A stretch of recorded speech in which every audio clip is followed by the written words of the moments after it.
Alright, Steelers Nation, let's break down what went down on the very first day of training camp with pads on.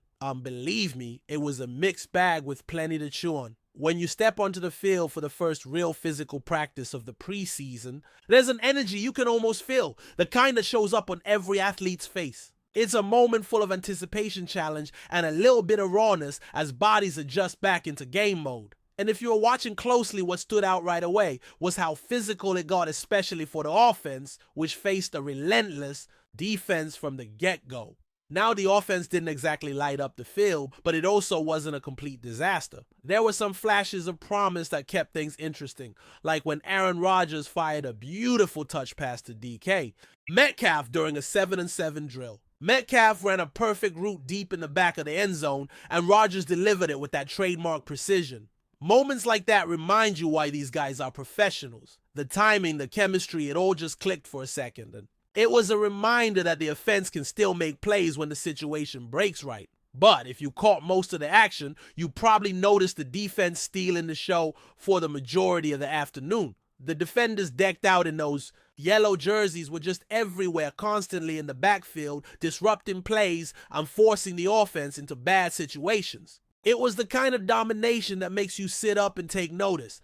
Every time the offense tried to get something going, the defense was ready, snapping off tackles, blowing up runs, and pressuring the quarterbacks. You could see it written all over the players' faces, the frustration on offense and the fire on defense. Aaron Rodgers, for example, was under heat way too often, forced out of the pocket multiple times. Not what you want to see from your franchise quarterback. Mason Rudolph stepping in for some reps wasn't immune either. He acknowledged getting sacked multiple times in the drills, even if it wasn't a full tackle to the ground. Then you had Caleb Johnson, who got blindsided at the snap by Nick Herbig coming off the edge. That kind of quickness and timing from defenders puts a lot of pressure on the offense to adjust fast.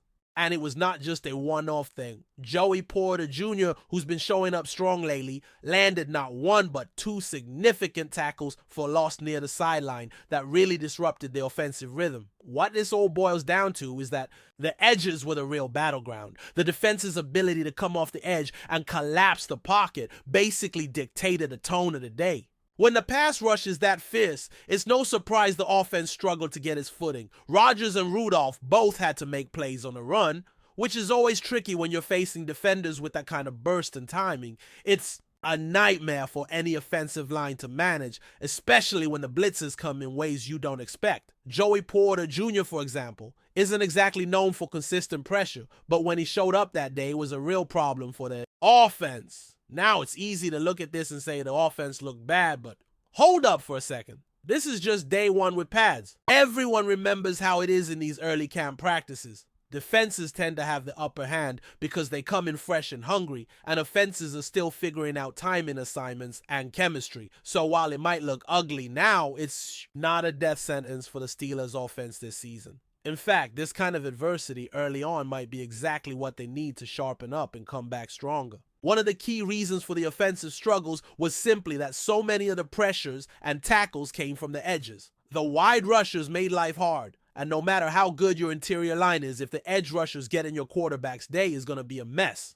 The Steelers' offensive line did a decent job inside, especially considering that Calvin Anderson was filling in at left tackle for Brick Jones, and he actually impressed enough to earn a rare nod from Mike Tomlin after practice. That says a lot because Tomlin isn't handing out compliments lightly. But the edges, they were a war zone. The pass rushers and defenders coming off the edges disrupted nearly every play. And that forced the offense into a more conservative mindset, trying to protect Rodgers and Rudolph more than usual.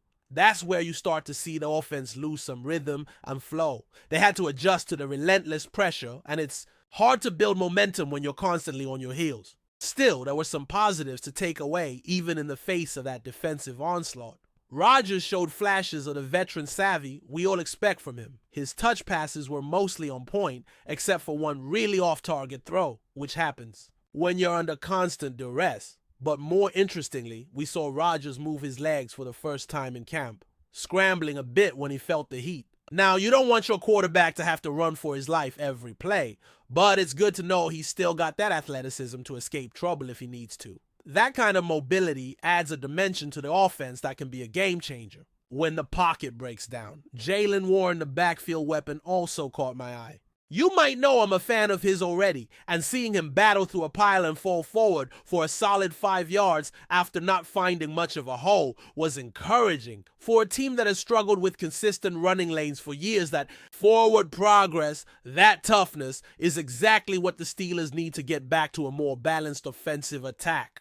Caleb Johnson too showed flashes, even though he got hit hard a few times. It was a day of learning for him, but that kind of physicality is essential if he wants to make a bigger impact. Calvin Austin, the smallest guy on offense, came out with a chip on his shoulder. That energy is contagious and exactly what you want from your skill players. If the Steelers are going to build a bruising physical fence, the mentality has to match. They have the size and power, but they need to bring the attitude to back it up. Austin's fire was a bright spot amid the chaos on offense. One other thing to keep in mind is that Rodgers himself admitted before practice that he was still getting his bearings with the offense, still leaning on Zach Frazier to fill him in on some of the anticipated reads and schemes. That kind of transparency from your quarterback is refreshing and reminds us all that even veterans take time to adjust to new systems, new teammates, and the chaos that comes with training camp. It's a process, one that takes more than a day in pads to iron out. So while the defense's dominance was glaring and the offense didn't quite click, there's every reason to believe this story is far from over. The Steelers' offense is going to get more reps, more cohesion, and more chances to respond to that kind of pressure. If the early days in pads were a warning shot, then maybe it's the wake-up call they needed. The defense showed the bite, the offense got challenged. Now it's all about how they respond and grow from this. Looking ahead, you can expect the coaches and players to go back to the drawing board and adjust. The obvious answer is to bring in more tight ends for extra blocking, reset the mindset to prioritize protection, and go at the defense physically matching their intensity. That kind of commitment is what separates good teams from great ones during the training camp. It's not just about talent, it's about effort, resilience, and adapting to the challenge. The real question is how quickly they can make those adjustments before the preseason games start to roll in. Can Arthur Smith and his staff find ways to shore up the edges and give Rodgers the time he needs? Will the offensive line gel enough to fend off those explosive edge rushers? Can the running backs and receivers maintain their energy and keep pushing forward against such a relentless defense? These are the storylines that will shape the Steelers season, and training camp is just the opening chapter. So as the pads come off and the players recover, remember this, what we saw on day one is a snapshot, not the full picture. The defense clearly came hungry, but the offense is still finding its footing. And when they do, you can bet we'll see those moments of brilliance again. The precision passes, the tough runs, and the kind of physical football that Steelers fans live for. For now, though, it's a battle of iron sharpening iron, a test of wills that promises to make this season's Steelers team all the more compelling. Continuing from where we left off, the concept of iron sharpening iron truly comes into focus when you watch a team like the Steelers go through training camp, especially one where the defense is as ferocious and talented as this group. The question that naturally comes up is, can an offense develop and thrive when it's constantly being challenged by one of the league's premier defenses? It's an intriguing dynamic, and one that's played out countless times in football history. But there's something unique about this particular Steelers squad that makes it worth unpacking.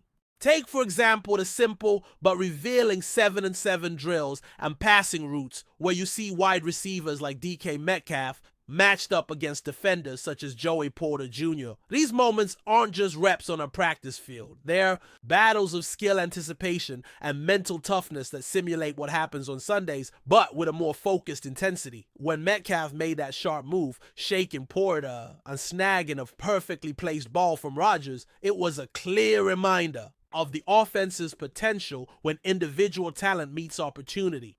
Porter, despite getting beaten on that play, was also impressive throughout practice, showing why he's earned respect as a rising star in the defense. Now consider the reverse scenario. Roman Wilson running the same sideline route only to be blanketed by Brandon Echols. Echols wasn't just close, he was all over him, disrupting any chance Wilson had to create separation or catch the ball. Echols even swatted the ball away emphatically, and the intensity of that moment with Echols shouting back toward the line of scrimmage showed the competitive fire these players bring every day.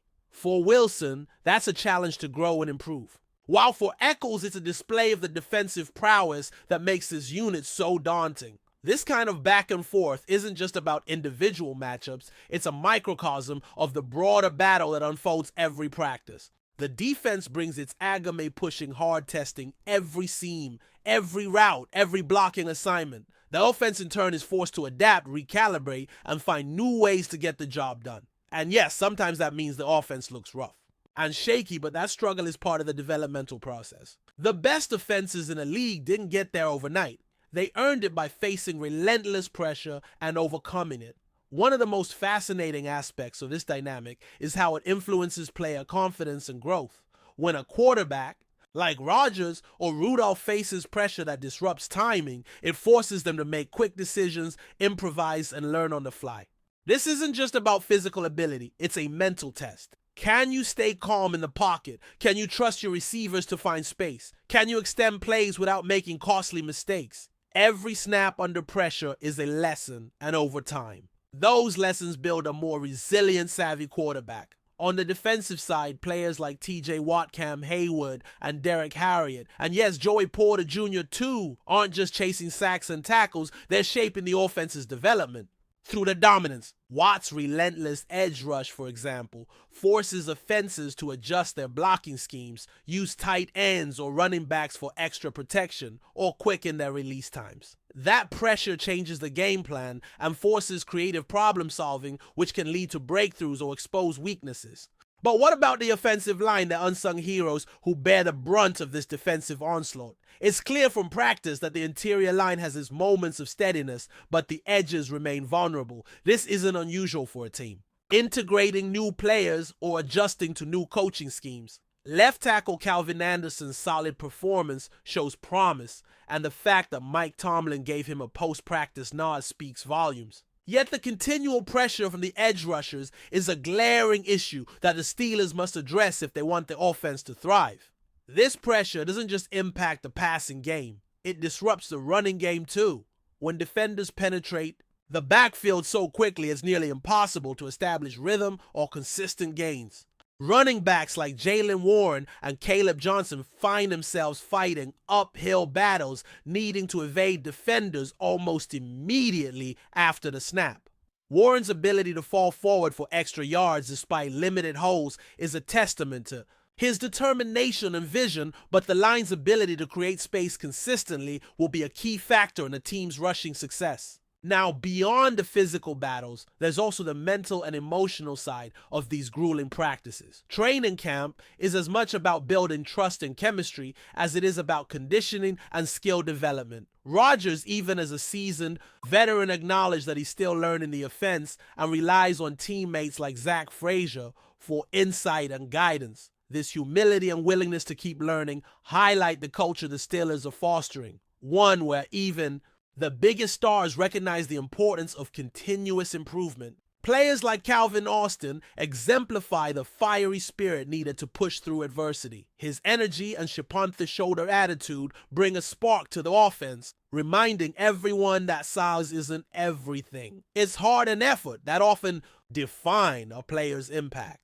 For a team looking to develop a bruising identity, that mentality must be contagious and widespread, not limited to a few individuals. Looking at the bigger picture, these daily clashes between offense and defense serve a crucial purpose. They expose weaknesses, test new strategies, and reveal who can rise to the occasion under pressure. Coaches will study these moments closely, tweaking schemes, adjusting player roles, and emphasizing fundamentals to close gaps. The hope is that by the time the regular season starts, the offense has found ways to neutralize that fierce edge pressure, establish a balanced attack, and give Rodgers the time he needs to work his magic. And let's not forget the intangible benefits of these intense practices. Facing a defense that's near the top of the league in talent and tenacity pushes offensive players to elevate their game. It's a crucible that separates the good from the great. Those wide receivers, running backs, and linemen who learn to handle this pressure will be better equipped to perform against the best teams come game day. The defense benefits too, sharpening their skills against a quarterback who commands respect and receivers who demand attention. They learn how to anticipate routes, time their rushes, and maintain discipline in coverage. This symbiotic growth helps the entire team become more cohesive, more resilient, and more battle-tested. Ultimately, the Steelers training camp is a vivid reminder that football is the ultimate team sport. Success isn't just about flashy plays or individual stats. It's about how the offense and defense challenge each other to improve how coaches adapt and how players embrace the grind day after day. It's about resilience in the face of setbacks, the willingness to learn from mistakes, and the relentless pursuit of excellence. So yes, the offense struggled on this first day in pads, but that's not a sign of doom. It's a starting point.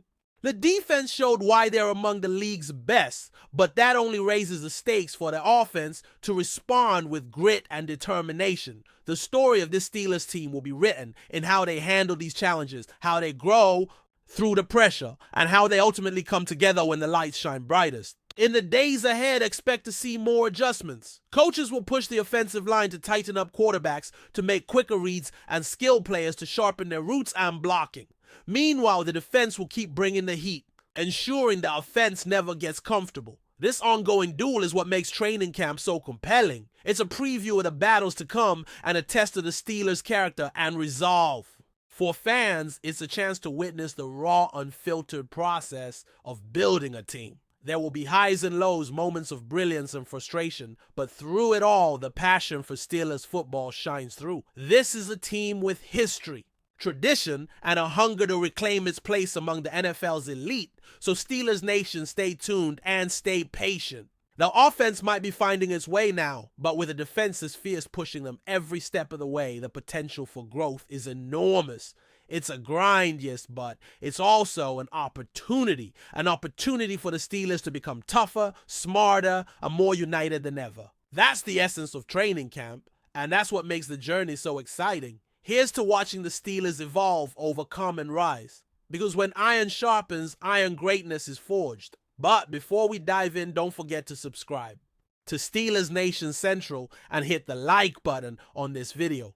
Your support helps us keep bringing you the latest updates on the Pittsburgh Steelers. And don't forget to share your thoughts on the news in the comments below. In a stunning development that has sent shockwaves through the NFL landscape, the Pittsburgh Steelers are reportedly finalizing a blockbuster trade to acquire star wide receiver Justin Jefferson. This potential deal, which has been whispered about in league circles for weeks but remains shrouded in mystery, could redefine the Steelers' offensive strategy and place them among the most formidable passing teams in the league. Jefferson, widely regarded as one of the premier young talents in the NFL, has dazzled fans and analysts alike with his combination of speed, route running, and catching ability. The rumors swirling around this trade suggest that the Steelers are willing to give up significant draft capital and possibly key players in exchange for Jefferson's services, a move that would underscore their commitment to rebuilding and returning to championship contention. While official details have yet to be confirmed, the mere possibility of Jefferson donning the black and gold has fans buzzing with anticipation and speculation about the Steelers' future offensive schemes and how they might leverage Jefferson's unique skill set alongside their existing roster. The implications of the Steelers landing Justin Jefferson extend far beyond the immediate excitement surrounding the trade itself. Analysts and insiders are beginning to speculate on how this acquisition could impact the broader AFC North dynamics and the balance of power in the conference. Jefferson's presence would inject an explosive new dimension into Pittsburgh's offense, potentially alleviating pressure on the quarterback position and opening up the field in ways previously unseen. Rumors indicate that the Steelers' front office has been meticulously planning for this moment, viewing Jefferson as the missing piece to elevate their passing game to elite status.